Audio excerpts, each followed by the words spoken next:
주님께서 여러분과 함께 또한 사제의 영과 함께 마테오가 전한 거룩한 복음입니다. 주님 영광 받으소서. 그때 예수님께서 고향에 가시어 회당에서 사람들을 가르치셨다. 그러자 그들은 놀라서 이렇게 말하였다. 저 사람이 어디서 저런 지혜와 기적의 힘을 얻었을까? 저 사람은 목수의 아들이 아닌가? 그의 어머니는 마리아라고 하지 않나? 그리고 그의 형제들은 야고보, 요셉, 시몬, 유다가 아닌가? 그의 누이들도 모두 우리와 함께 살고 있지 않는가? 그런데 저 사람이 어디서 저 모든 것을 얻었지? 그러면서 그들은 그분을 못마땅하게 여겼다. 그러자 예수님께서 그들에게 이르셨다. 예언자는 어디서나 존경받지만 고향과 집안에서만은 존경받지 못한다. 그리고 그들이 믿지 않으므로 그곳에서는 기적을 많이 일으키지 않으셨다. 주님의 말씀입니다. 그리스도님 찬미합니다.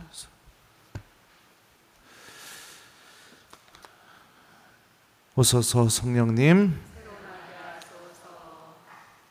그리고 그들이 믿지 않았으므로 그곳에서는 기적을 많이 일으키지 않으셨다. 안녕하세요. 얼마 전에 굉장히 지난달인가 지지난달인가 우리 교구 신부님은 아닌데 연세가 아주 지긋하신 분이 저에게 고해성사를 보러 오신 적이 있었습니다. 그러니까 저도 굉장히 부담스러웠죠. 근데 한참 대선배신데 멀리서 몇 시간을 운전해 가지고 고해성사를 이렇게 보고 가신 적이 있어요. 그때 제가 그랬거든요. 그 신부님한테 아이 저 같은 사람이 어떻게 신부님한테 고해성사를 줄 수 있겠냐고 그랬더니 아니라고 막 그러면서 오셨습니다. 오셔가지고 성사 보시고 그리고 나서 그분이 그 얘기를 이렇게 성사 끝난 다음에 그런 얘기를 해주셨어요. 제 유튜브 구독자시랍니다. 네, 신부님 강론 특강 들으면서 굳어져 있던 저의 마음이 다시 이렇게 열리게 되었고 그리고 사제로 어떻게 내가 삶을 살다 마쳐야 되는지 요즘 들어서 곰곰이 이렇게 생각하고 그렇게 된다고 이렇게 얘기를 하시더라고요. 그리고 이제 제가 또 그 신부님한테 강복 좀 달라고 안수 좀 달라고 청해서 그 신부님이 저에게 이제 안수를 해주시고 이렇게 가신 적이 있습니다. 똑같은 내용을 전합니다. 이 제대 위에서. 그런데 어떤 이들은 이 똑같은 하느님 말씀인데도 그들의 가슴을 열어제끼고 내가 구원받기 위해 어떤 선택을 해야 되는지를 이 말씀 안에서 답을 찾아 나갑니다. 그런데 또 어떤 이들에게는 들리지도 않습니다. 그리고 절대 움직이지도 못합니다. 그래서 그 어떤 기적도 그 사람 안에서 일어나지 못합니다. 그러니까 중요한 것은 우리들이 보통 그런 생각을 해요. 내가 회개하려면 내 신앙이 더 깊어지려면 또 내가 더 열심히 신앙생활하고 하나님을 깊게 체험하려면 신부님이 강론을 잘 하셔야 된다. 이런 생각이 은연중에 다들 있습니다. 근데 그 말은 반은 맞고 반은 틀린 말이에요. 신부님도 강론을 잘해야 되지만 더 중요한 건 뭐냐면은 사제가 전하는 그 말씀을 내가 어떤 마음으로 받아들이느냐 이게 더 중요하다는 겁니다. 여러분들은 1년 365일 제 강론을 듣습니다. 그렇죠? 네. 그럼 어때요? 1번 마음이 열리고 회개가 일어나고 하느님을 더 사랑하게 된다. 2번 뭐 그저 그렇다. 3번 대답하기 싫다. 몇 번이에요? 아 그래요? 희한하네 여기는. 오늘 예수님이 고향과 집안 안에서만은 존중받지 못한다고 했는데 그렇다면 다행입니다. 똑같은 말씀을 전하는데도 저는 여기저기서 복음을 전하다 보니까 느껴져요. 어떤 공동체는 아예 들을 마음조차 갖고 있지 않은 채로 그냥 제가 재밌는 얘기만 해주기를 바라면서 저를 이렇게 부르는 공동체도 있습니다. 그리고 또 어떤 공동체는 제가 전하는 말씀을 깊이 마음속에 받아들여서 공동체 전체가 성화되고 변화되는 일도 이렇게 벌어지기도 합니다.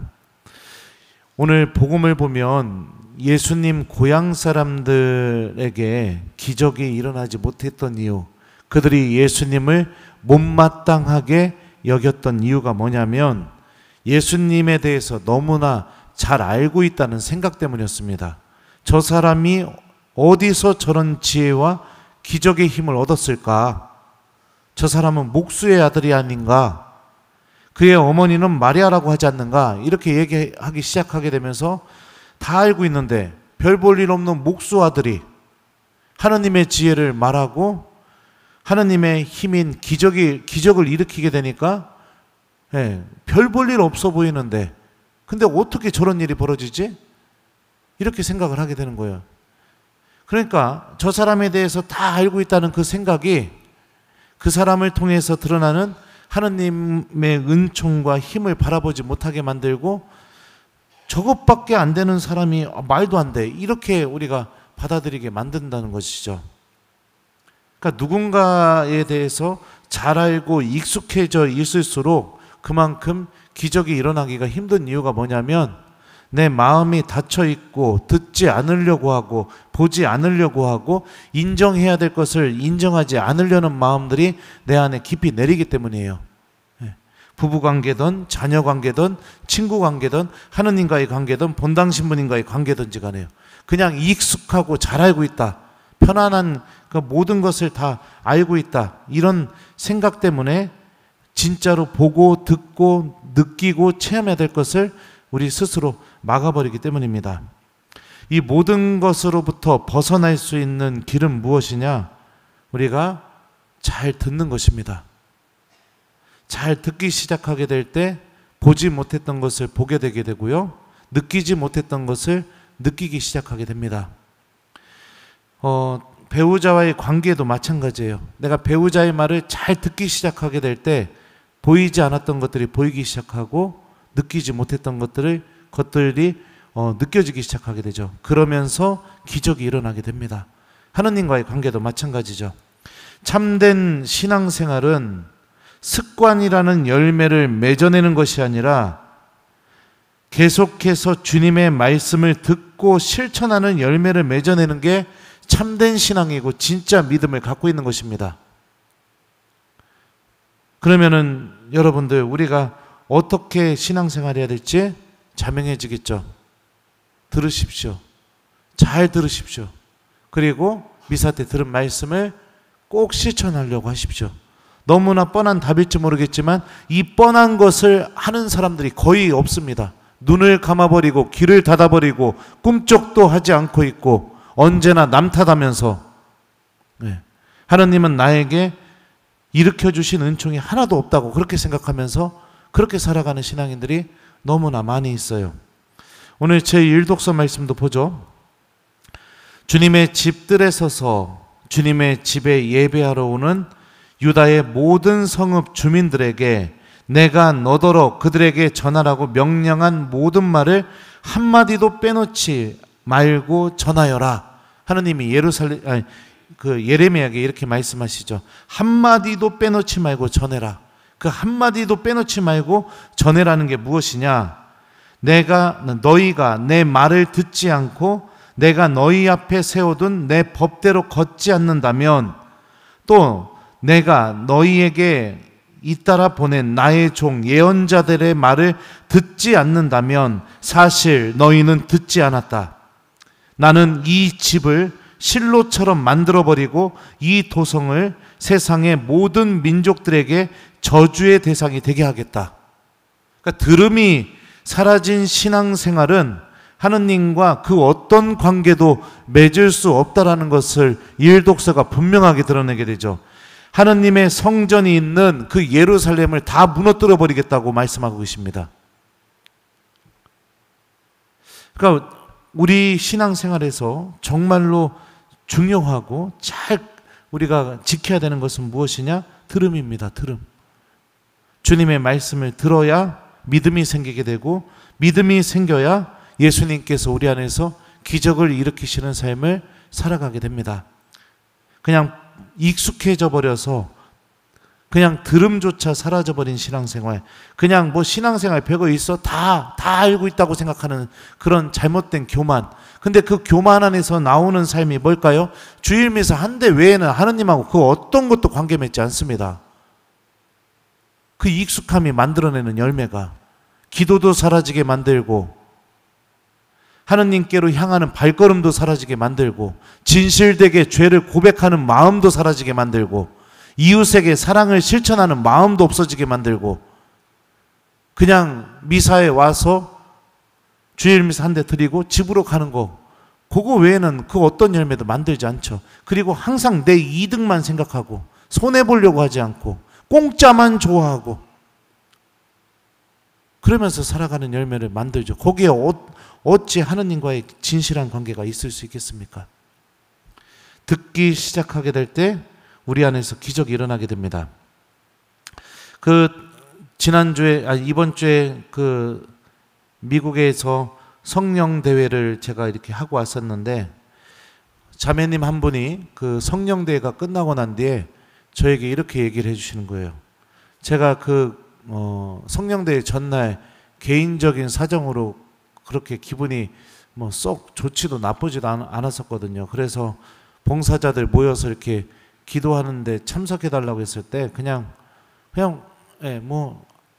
무표정으로 막 오바해서 제가 막 그럴 필요도 없고, 그러니까 그냥 가만히 이렇게 앉아서 그 봉사자들 기도에 이렇게 동참했었는데, 몇몇 봉사자들이 그걸 오해해가지고 화장실에 모여서 제 욕을 바가지로 했다고 하더라고요. 바가지로 했대요, 욕을. 우리가 비싼 돈 들여서 불렀는데 와가지고선 인상 쓰고 앉아있다고, 막 저럴 거면 왜 왔냐고. 근데 그 자매님이 저를 너무 사랑하시는 분이셨던 것 같아요. 그래갖고 막 화장실에서 손 닦다가 화가 엄청 났었대요. 근데 꾹 참았다고 하더라고요. 그랬는데 어떤 일이 벌어졌느냐? 첫 번째 강의 듣자마자, 성령 대회 날 첫 번째 강의 듣자마자 그 욕을 바가지로 했던 자매들이 전부 다 휴대폰 들고 저한테 와서 신부님 사랑해요, 사진 찍어주세요. 그 모습을 보면서 하느님의 성령이 참 대단하시구나. 말씀을 듣게 되니까 그렇게 미워 보였던 제가 너무나 사랑스럽게 다시 보이게 되게 되고, 마음이 열리게 되고, 사람들이 하느님을 찬미하고 완전히 하느님의 사랑 안에 머물게 되는 그 놀라운 일이 벌어지게 됐다. 그 얘기를 저한테 얘기를 해주더라고요. 자기는 이번 성령대회 때 하느님의 힘이 얼마나 큰지를 느끼게 되었다. 말씀을 듣기 시작하게 되니까 이런 일이 벌어지게 되는 거죠. 그죠? 부정적으로 보이고 별 볼 일 없어 보이고, 왜 왔는가, 저 신부 왜 왔나, 이렇게 생각이 들었지만 주님의 말씀을 듣기 시작하게 되니까 마음이 열리게 되고 하느님의 신비를 체험하면서 사랑할 수 있는 열매가 맺어지게 되죠. 이게 여러분들 주님 말씀이 우리 안에서 일으키는 힘입니다. 신앙생활은 이 힘으로 살아가는 거예요. 이 힘으로. 습관으로 살아가는 것이 아니라. 그래야 하느님이 우리 안에서 기적을 일으키실 수가 있겠죠. 오늘 하루는 나에게 익숙한 그 신앙의 행동들에 대해서 한번 좀 곰곰이 다시 한번 생각해 보는 하루를 보냈으면 좋겠어요. 아침에 일어나면 을에 자연스럽게 아침 기도하는 모습, 그죠? 삼정기도 하는 거. 어떤 분들은 그런 분들이 있어요. 삼정기도 안 한다고 막 화내시는 분들이 있어요. 기도를 다른 사람들 비난하는 무기로 쓰는 거죠. 그죠?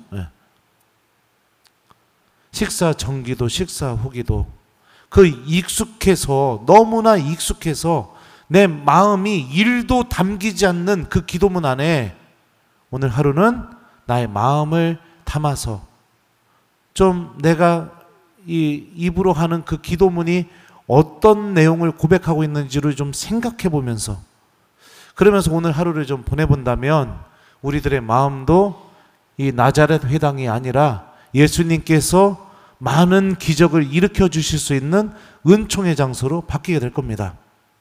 그리고 오늘 하루 우리들도 주님의 말씀을 가슴에 잘 담고 이렇게 살아가는 은총의 하루를 보냈으면 좋겠어요. 숙제 드려요. 오늘 숙제는 여러분들 어떤 기도를 하든지 내가 내 입으로 하고 있는 그 기도문의 의미에 대해서 곰곰이 생각하면서 기도하는 하루를 보내기, 요거를 숙제로 드립니다. 익숙함이 아니라 믿음을 담는 기도, 습관이 아니라 주님의 말씀을 내가 실천하려는 그 마음을 담아서 하는 기도, 오늘 하루는 우리들의 모든 기도가 그런 기도가 될 수 있도록 함께 노력해 봤으면 좋겠어요. 그리고 그들이 믿지 않았으므로 그곳에서는 기적을 많이 일으키지 않으셨다. 아멘.